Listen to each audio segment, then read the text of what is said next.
And hello, everyone. Welcome to the Real Estate Show on KCMX News Media 880. Pete Belcastro and Joe Brett, the real estate guys, with you here today. Memorial Day weekend throughout the country, a time of reflection and all that. And we've got a great update for you here today on the Real Estate Show in terms of the market, what's going on all around us. And it's always a pleasure every time we get to introduce somebody new to our show, Joe Brett. And that's Craig Blazinski, who's a John L. Scott broker in Ashland. We go back a lot of years with Craig. We go back to RE/MAX days, back like 10 years ago almost, isn't that? Seems like yesterday. Yeah, seems like yesterday. Anyway, how are you doing, by the way? What's going on with you, and how's this market doing for you? Well, I've never seen a more robust market than what I've seen here in the Rogue Valley it's been going on for the last few years. Mm-hmm. Quite the opposite of what it was like 10 years ago. Back in 2011, at the height of recession, we had, in Ashland alone, we had 360 homes on the market, very few buyers, a glut on the market, and things just sat there. Now we're involved with 119 listings as of this morning. I just had multiple offers on my last listing. I've sold all my listings. Really? Just very, very strong market here in the Rogue Valley. And it's strong in certain areas, and sometimes it's not. It just depends where you're at, as we all know. Well, you talked about 2011. I had a client who called me up this week, Joe, and he says, we want to sell a place that we had bought back in 2012. We bought a short sale. And it was like $136,000. I looked back as I sold it to him. I said, I couldn't remember. I go, you made one heck of a deal then. Yeah. And your equity is in, you made for 7 years. You made over $100,000 in equity already on this thing by doing that, and how low price. Well, the point was how low prices were in 2011 and 12. Wow, compared to today, huh? Yeah. Yeah, big difference. Yeah, it actually is. So Craig, what are you seeing? Of course, I want to say one thing. Acknowledge you that Craig is also the leader of the MLS Thursday Tour in Ashland's been doing that for a number of years. So you see realtors in a different perspective. You see this market in a different, that kind of thing. What do you think's going to continue? Tell me where your perspective is of what you're thinking is going on right now. Well, I'm encouraged because today, as you were there, Pete, and we had on tour, we had 15 properties on tour this morning in Ashland alone. Last week we had 20, which is really good news. We have been suffering throughout the Rogue Valley, but especially in Ashland, low inventory. We have a number of buyers, people moving up from the Bay Area, and just not a lot to show them. Mm-hmm. And so the lack of inventory was our big problem for quite a while. But I'm being encouraged. Last 3 weeks, we've had 20 or so houses on tour each week. And as the spring and now going into summer, I think we'll have a lot more, and that'll certainly help the situation. Craig, I've been working with local buyers, people that are living here trying to make that move. And for several months, it's really been a tough go. Grants Pass and the Medford area, different levels, and it has been a tough road to hoe to find that right place and to be able to get in and get it. Well, it certainly has been that inventory in May and June is when people, if you're going to list your place, you're going to list them by May or June generally. And we've certainly seen a much greater choice of inventory right now. But it seems like a lot of it, a lot of the lower price things have kind of disappeared, and now we're kind of in these upper ends that a lot of new stuff is coming on. The luxury market is absolutely flooded right now. Do you think that? I'm seeing it too, but what I'm also seeing is the statistic is only 1% of the population could afford a $400,000 home. 1% of the population can afford a $400,000 home. In Ashland, the majority of homes are over $400,000. Yeah. So the market is smaller, but as the Bay Area continues to be robust, they're getting multiple offers on their properties, and so they're moving here, and they are getting quite the buy in relation to what they're selling the homes for in the Bay Area. So I just see it continuing. I'm not seeing any changes. I'm just seeing it continuing to move forward. Do either of you see interest rates right now playing much of a role? As we creep up this week, Guy Giles was with us last week here. We're about 4.7 at the low end of 5.7 up in this end. And when it goes up, buying power reduces. It reduces the number of available buyers, right? At the end, the people who need it the most. Absolutely. The fear I have for those, especially in the lower end, if you want to buy a $300,000 home in Medford or Central Point, you might only be able to afford a $270,000 home now because of the interest rates creeping up.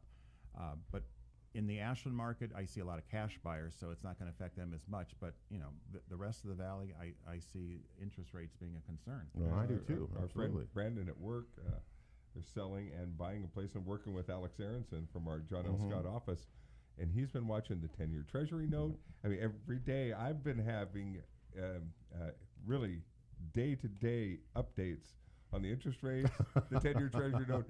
Brandon is just meticulous that way, like a lot of buyers are, and he's just counting the days to where he's going to make his play on his purchase loan. Really? Yeah, and those rates are ticking up, and he does the math on how much that's costing him a month at the end of it all. So that's right. If it goes up by 0.1%. Makes a big difference. It does over time. Makes a big difference. Yeah. So what you're saying is that I'm wondering if it's going to affect lower prices more so, isn't it? As interest rates go, than the upper ranges. Wouldn't you say? Oh, absolutely. Yeah. Well, I wonder where that's going to go. Well, what's the best month to sell your home and get the most money for it? Okay, that's the question I've got, Joe. I got this graph here for you, and hopefully you can you can see it here, because this is really an interesting graph. Because it shows that when's the best month to sell your home and get the most money for it. And when do you think it is, folks? May and June. May and June, right now. Look at the difference here. I mean, from March to May, June, July, August. So that just shows you that right now, I mean, we are in the peak time to get the most for your property that you can is right now through June. That's just a stat that is really pretty clearly really interesting there. So learn from that, right? Good job with the graphics you like on the program. I'm advising my sellers, now's the time. Do not wait. If you're ready to move, now is the time to put your house on the market. How are you dealing with? Because this is a good question. By the way, we're with Craig Blazinski on our John L. Scott Market Watch show today. And what are you advising clients in terms of contingencies and contingent offers? Because so many people, as you say, have to move. How do you find a replacement property? Maybe you're in California doing the same thing. So what is your strategy, Craig, or what do you advise people we get into this situation in terms of that, to get what you want in the end? Okay, it's tricky. And so what I have done is Greg Anderson, who is a lender with Loan Depot here in the Rogue Valley, he had a program where I had a client. She's 80 years old. She wants to downsize. Okay. So she wants to move out of her big home into a condo. My advice was, it's going to be gone, the condo, before your house sells. So we were able to come up with a loan program where she got the loan, was able to purchase the condo with no closing costs. So the Loan Depot covered the closing costs. Oh, yeah. Then once she moved in, we sold her single-family home, and she paid the loan off. So they're making it easier for people who are in this contingent thing to get into the new place while they're selling the other place. Absolutely. Well, that makes a whole lot of sense, because that's certainly a situation that especially seniors who are trying to downsize find themselves. Now let's go to the reverse end of that. What about people who are moving up? I've got a place, I bought this place years ago, now I want to move up to a bigger place, and they're facing the same thing. Does that work in reverse that way too, you think? It could. It could, huh? But what I'm seeing mostly, especially in the Ashland market, are people who are at a point in their life where they want easy maintenance condos, townhomes, and they have these homes where they raised their children in them, and now they're ready to buy something smaller. And this loan program worked perfect. It's like the old bridge loan. Yeah, no, it makes great sense. And people shop around, because there are options. I had a client today, and he went to a lender, and it was just crushed, kind of thing. And I said, okay, well, you never give up. Right. First of all, you never give up. And let's find another lender. Let's go talk to other people and see what we may be able to do for you. Because, as you say, there are tons of programs out there. You just got to find the right one for yourself, right? And it's good to shop it around, because different lenders have different products, different tools in their toolbox to help people. And you sometimes have to shop around and find that right fit. Well, and it makes sense, too, because you may be even saving money if you do that, and especially by interest rates. So I always find that never give up in terms of finding that loan, because there's so many opportunities, including with the Rogue Valley Association of Realtors and their programs through Access to help people with down payments and closing costs. And when you explain those things, I wish more people took advantage of those.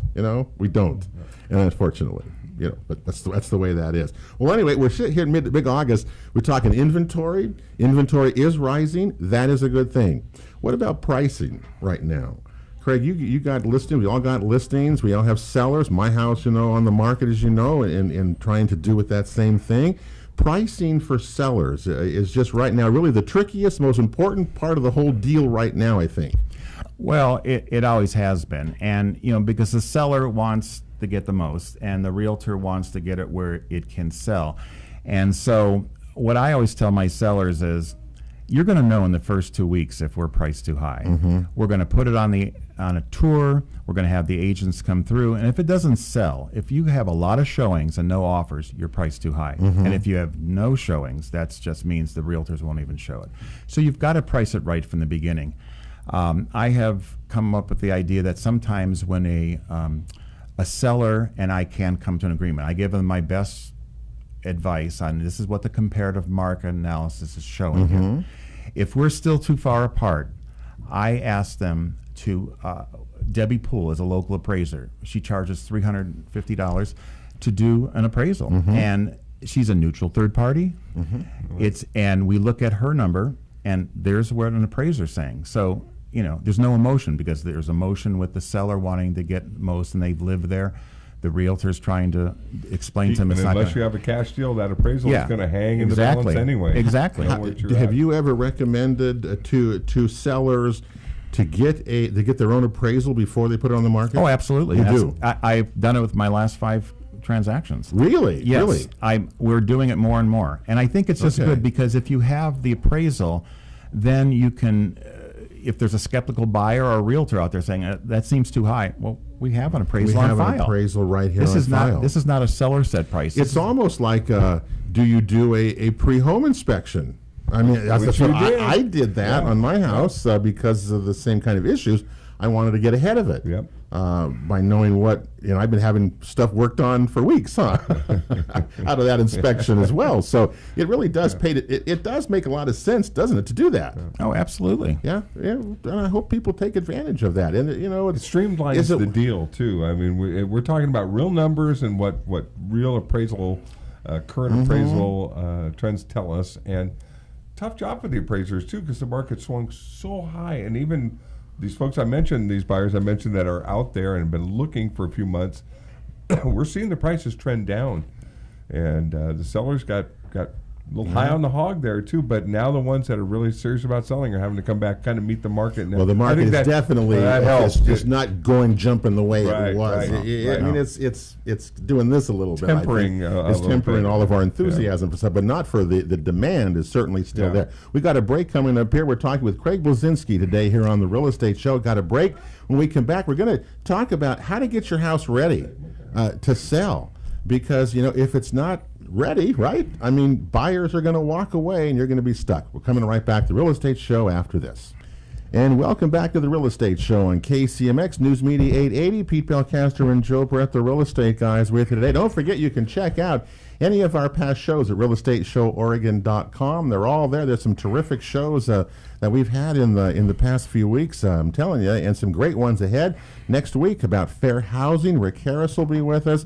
2 weeks from today, the rental market. Boy, every 6 months we get Danielle Dremley, I should say, in here. Got to remember her new name. And give you an update on the rental market because, boy, I've heard rents today. I was just amazed at a meeting I was at and people talking about what people are renting for. Yeah. Oh, my goodness. It's still... It's cheaper to buy than it is to rent these prices. In the long run, you get so much more out of it. And I think... much like our sales price market that I just alluded to before the break, the rental market is also met its threshold of what renters can bear in the market. And well, the market can only go up so much, right? There's no new vacancies to speak of because of that, but I think it's really topped out as well. What are we talking about? It can't just keep going up. No. I mean, and we all know that, and but right now it seems like it's summer. There's just so much demand right now. I think we're going to have before I think anything goes. But pricing, as we talked about, is really the key.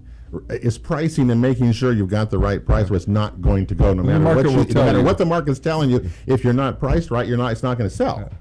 Well, I always tell my sellers, you couldn't underprice a home in this market. No. If you made a major mistake, then the realtors, they have their buyers lined up. They're going to come into multiple offer situations, and the market would correct it. So you couldn't underprice it, but you could make a major mistake if you overpriced it. What do you think, here's a good question, what do you guys think the biggest obstacle right now to closing is? I mean, when we get into situations, what do you think if buyers going to leave or there are problems going to come? What are they around? I would say finding the property and winning the multiple offer. No, that's part of the thing. That's an obstacle to closing, right? Well, I mean, you can't get into contract. Well, because let's say you get into contract. Let's say you're into it. I mean, we're having different discussions. Well, that was a good answer, by the way. Well, I'll give you a perfect example. I just sold a rural property in Eagle Point. Okay. The lender required that the potential tax liability, meaning that in the future, if this rural property were to be rezoned into an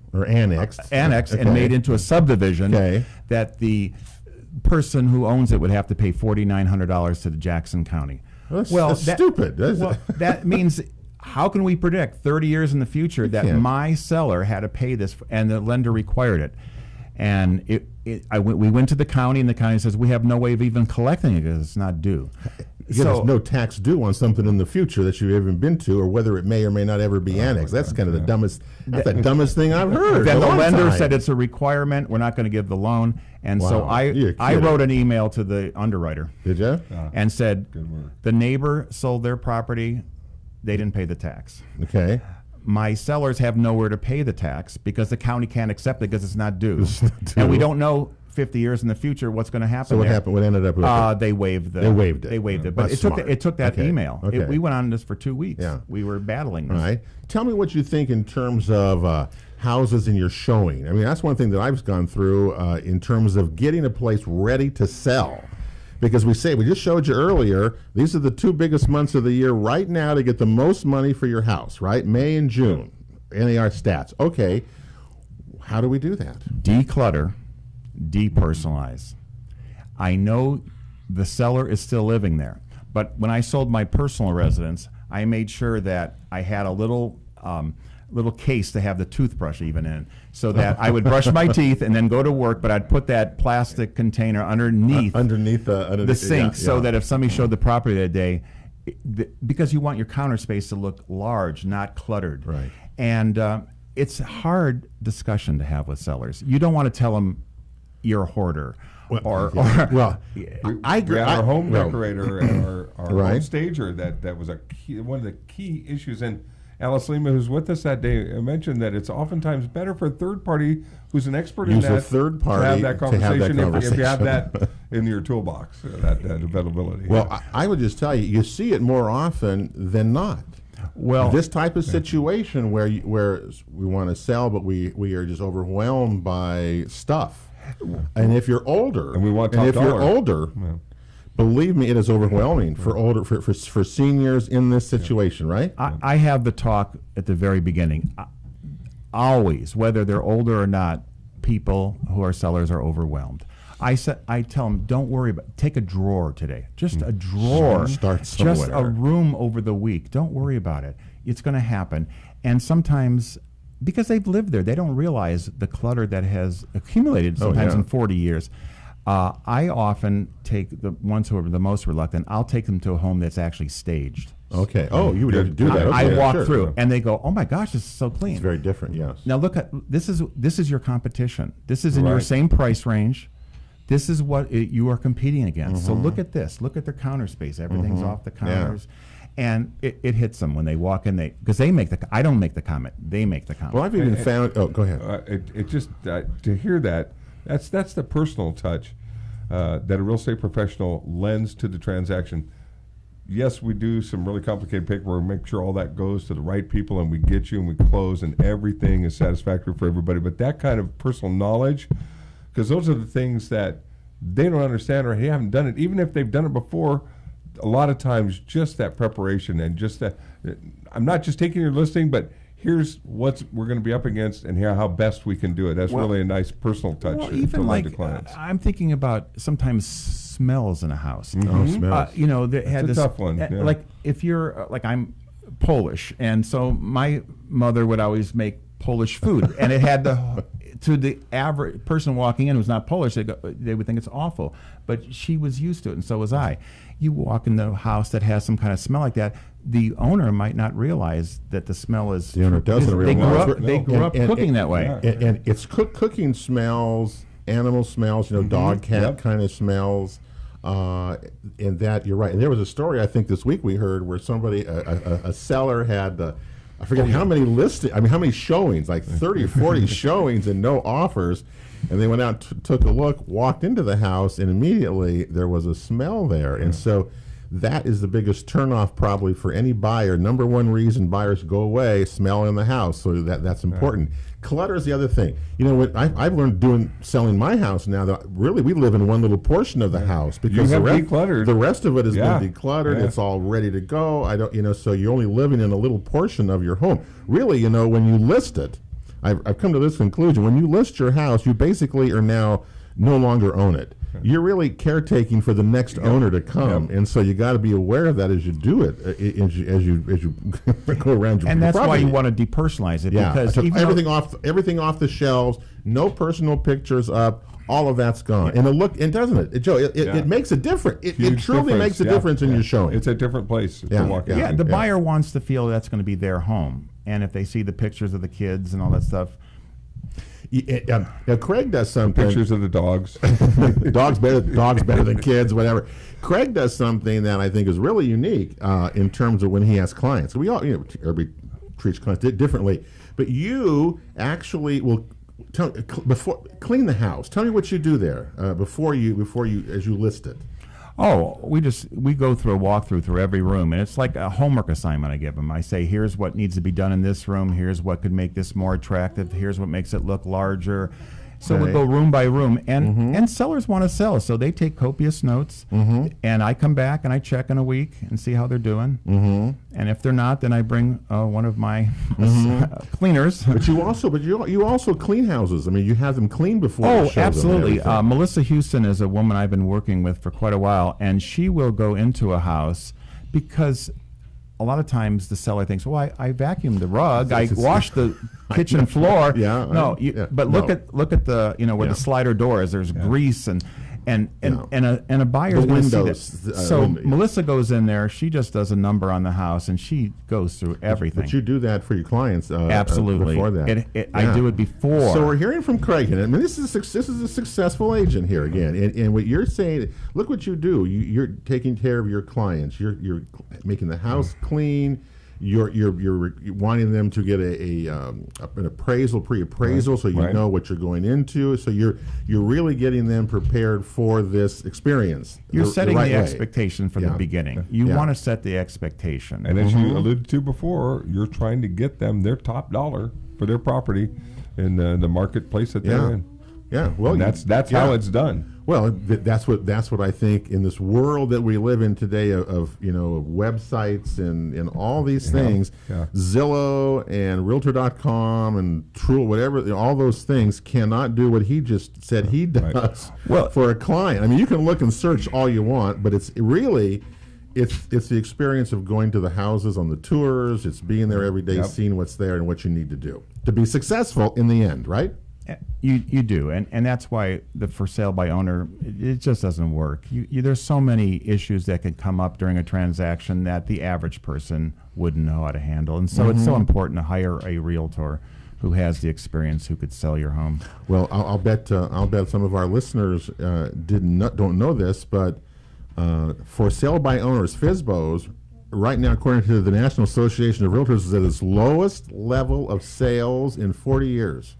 It's less than 8%, and that has gone down. And I think probably the reason for that has been that there's so many other ways that properties are being sold so easier through realtors than it is doing it on your own. I don't care what anybody says. And I think also people appreciate the guidance that we've alluded to today, that a broker with experience brings to the transaction to help you get in front of problems so they don't happen. and make it smooth and make it the most effective. Yeah. And get the best price you can get for your buyer or for your seller. Yeah, A clean, good presentation. Here's a simple example. I dealt with a rural property recently where somehow there was not an easement drawn properly. An easement, okay. An easement. Right. And so we basically couldn't sell the property. And so you couldn't get to the property, and right? the owners didn't want to go to the neighbors. You know, they're a little bit embarrassed. So I said, I know that house sold recently, so I'll contact the buyer's agent. I contacted the buyer's agent and said, could you please talk to your clients about granting my clients a proper easement? And it worked out. The buyer's agent actually was sitting behind me at a John L. Scott meeting, and he was the buyer's agent, and we worked it out with the neighbors, and we were able to sell that property. Isn't there a rule that a person that you have to be able to get access to Ingress a proper and ingress and yes. egress, Yes. even if it's blocked or whatever, that kind of thing. And this one was blocked because of a mistake that was made years ago. Of a mistake that was made. Yes. Wow, yeah. It's a lot to live with for everybody. That mistake years later, and a lot to deal with. Yeah, and these are things you find out as you just go along. I mean, as a deal progresses. Yeah. And, I don't know if you want to go talk to call somebody at Zillow and say, can you fix my easement problem? I don't think that's going to happen. Modern Family. Fizbo the Clown. The lead character is a real estate broker. Fizbo the Clown just fits the topic currently. And Rob Skinner, our old friend, Barbara Allen's brother, when he was here, that was his dog. I remember he'd take the dog around. It was called Fizbo. Remember that as well. Yes. Yeah, that's really funny. Anyway, we got a break coming up here. One more segment to go. We're with Craig Blazinski today on a John L. Scott Market Watch show, talking about this amazing real estate market that we're all experiencing, the highs and lows. There's still a lot more to come today, and we'll be right back after this. Don't forget, you can check out any of our past shows at realestateshowOregon.com. We have some terrific shows in the past. You can watch them now, and some great shows ahead. So we're coming right back to KCMX right after this. And welcome back to the Real Estate Show here on KCMX News Media 880. Pete Belcastro and Joe Brett, the real estate guys, with you. We've got a Market Watch show today, joined by Craig Blazinski, a John L. Scott agent with us. And Craig and I and Joe go back to, we go back far enough. We remember those days when it was not as robust as a real estate market as we have today, don't we? You have to experience the lows and the highs to really appreciate the whole dynamics that's out there. Well, we lost half our membership. We had 1,200 realtors, and over the course of that recession, we lost 600 in the valley. Yeah. Wow. It affected lenders. It affected title people. It was quite the hit. They've come roaring back, but to Pete and myself's credit, we got our license right at the end of 2007. So it was when good timing. Right when we all went off the cliff right there. But I will say we learned things that today we can bring us perspective and appreciation that came through those times. But ironically, 2007, the recession was my best year ever. Really? 2007. That was was right before the crash. Just right around there. Yeah, interesting. Well, by surviving it, and we're certainly seeing the trades took a hit, as you know, and they're coming back, it seems like. So there's good, there's a lot of momentum right now, but still a shortage of workers and shortage of this, and materials, building material prices are going higher, and so. Not all's rosy. I mean, as much as we tend to think that sometimes, there's still a lot of clouds out there that are hanging around. I had a conversation with Clay Berenson, who's a Medford City Councilor, last night on their Medford Forum TV program, and we talked about the systems development charge deferrals that the city is trying to entice smaller developers, not the big guys that are building all the houses and survived that recession. They're trying to stimulate more local, smaller guys, such as Dieter Ripsum and Nick that were on the program. So they're delaying those system development charges that are several $1,000s until the property sells. And the city is looking at how other cities are trying to help developers get in the game, and by getting them in the game, we get more guys in the trades, and they're finding and digging up the people to come and swing hammers and do foundations and framing and all those things with them. But the cities are really trying to be proactive to meet the needs of housing for our growth. And the city of Medford's got to lead the way. It does. They're the regional leader. They're the biggest city around, and they've got to lead in terms of alternative housings and the kinds of things. at least they're doing it. I mean, They at least they're are, talking yeah. about. I heard an interesting part. Remember when we talked about home ownership rates? You know, let me just show you one more thing, just quickly here. This shows U.S. home ownership rates. And if you go back into 2005, you know, during the height of this thing, look at this thing. It was almost 70% owned homes, and it dropped all the way to 63% in 2016. And part of the reason it's come back now to almost over 64. Okay, the reason is that we thought that millennials were not going to be home buyers, and that has turned out to be wrong. Do you agree with that, Craig? Absolutely. Do you see younger people out there as well? They are. They're out there in all age groups. I mean, all age groups. Yes. I just see a market that's just on fire, and every age group is seeing that. The demand. You're talking about demand for people buying, right? In those things. Yeah. And Alex Aronson was with us just a couple of months ago, and that was the theme that resonated with all of his friends and the people he knows and professionals his age. Why am I paying $1,400 or $1,500 a month in rent when I could be owning a home for the same price? And they're getting their ducks in a row, and they're getting in the game. And props to them, because their net worth, their wealth, their future will be really well off. All these prognosticators, you know, people aren't going to buy homes. It has turned out to be false there. So now we have, in Medford anyway, we built a lot of apartments. Remember, they were building apartments because millennials weren't going to buy. So that's maybe eased it a little bit. Even Danielle Remley says that rental market has been kind of like the housing market. It's kind of not going this way. It's kind of contracting a little bit. And I'm following the cottage idea in Ashland, because that's going to make such a smaller housing, smaller lots, some of those, small lots, take some of those big lots and put some affordable housing. But there. You know, Craig, nobody's done it yet, and I guess that's the thing that I can't. I'm waiting. And I'll be the first to we'll get him on our show. Someone's going to finally do that until we see that next neighbor. Isn't he spearheading that project in the city of Ashland? They are, and we spoke at the city of Medford. Great point. The city of Ashland has really moved that through their planning commission and made some accommodations so they can get more and more affordable housing built in this subdivision that previously would have limited that opportunity for them. All right. And going back to Debbie Poole, the appraiser I work with, she was saying the next listing I'm taking that has 1/3 of an acre, she's saying she's talked to the city. The new cottage ordinance in Ashland. It's going to give more value to that property. Well, I had a client say, well, what's the value of this if I do this, in this cottage, if I divide this thing 3 ways? And I go, well, I don't know, because it's never been done before. I don't know what the value is on this tiny little lot in Ashland with a little bitty 800 square foot house on it. I don't know. They're not there. There are not many of them around. Anyway, we're all going to experience that, but it's good to see then. I'm glad. I hope we're true. Well, the time has come, because we don't want to expand these urban growth boundaries. Not everybody wants. This is my big complaint. Not everybody wants a 3-2. No, but that's what they're building, because that's what people are demanding. I understand that, and they outnumber the people who want something different. I want 800 square feet. I want a 2-1. I want the bathroom to be magnificent. And a little kitchen. And indoor plumbing. And room to barbecue outside, and for small dogs to. Well, we have learned today. Okay, we know that pending sales are up, correct? They're up 10% last month.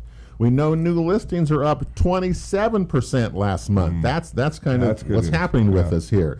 Days in the market is down. 28 days is the average. So if you're over that a long way, you got a problem. Talk to your broker. Right?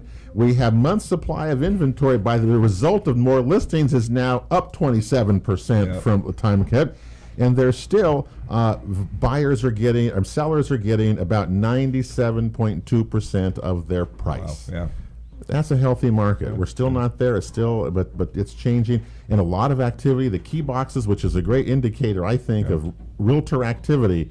Almost 10,000 of them open. That's a lot. I mean, that's really high. I got one to open later tonight. All right. And when we see those days on the market so low, if your house has been on the market for several months, time to have the conversation with your realtor. All right. We want to remind you that the 29th of May is the City of Medford's Building Department event, 2 to 4 p.m., I believe it was, at the Prescott Room of the Medford Police Department. We got the Father's Day raffle from the Medford Earth Angels Foundation, which is the foundation of realtors out of John L. Scott. They have a Father's Day raffle tickets too. We've got some. If you want, you can call us. We'll sell them to you, 3 for $25 or 1 for $10. It's a terrific deal. Also, and I want to say that my friend and partner Joe Brett on Monday of this week, which was Memorial Day, Joe will be speaking at the VA National Cemetery in Eagle Point about his brother and his family, a MIA POW story that if you've never heard, I know you're gonna give a speech. So I'm gonna come and hear you, but I want people to know that you're gonna do that, and hopefully they'll come out and listen, because it is a story. We never leave our people behind. In 30 years, this family went through, and I know you got a great story there. So. Boy, and did a lot of people put out the effort, and I'm excited to share that locally. Yeah, I'm glad you get to do that. I'm happy for you there. Thank you. Craig Blazinski, in the meantime, it was great to have you. Gosh, I'm so thrilled we got to get together with you. Big B. He is just a consummate realtor to me. You take care of people, and I enjoy being around you. And I'm so glad you're part of our John L. Scott family too, and all that. So we're all back together again after being apart for we're not 6 or apart 7 for long. years. It seems. So when we come don't do that, right? And I enjoy giving back to the community. I'm going to be headed out to Ashland after this program, and I'm going to represent the Realtors, and we're going to scholarship. The scholarship. Excellent. At Ashland High School. We have 2 deserving seniors at Ashland High School. We're going to give out a couple $1,000s to these. And the Ashland community gave out over $150,000. Service organizations, Elks Club, all those kind of things. Rotary, everything. So we're going to be there tonight. Okay. Supporting education. All right, we got to go. We're out of time. That'll do it for the Real Estate Show. God bless you all. We'll talk to you next Saturday right back here on KCMX. Have a great week, everybody.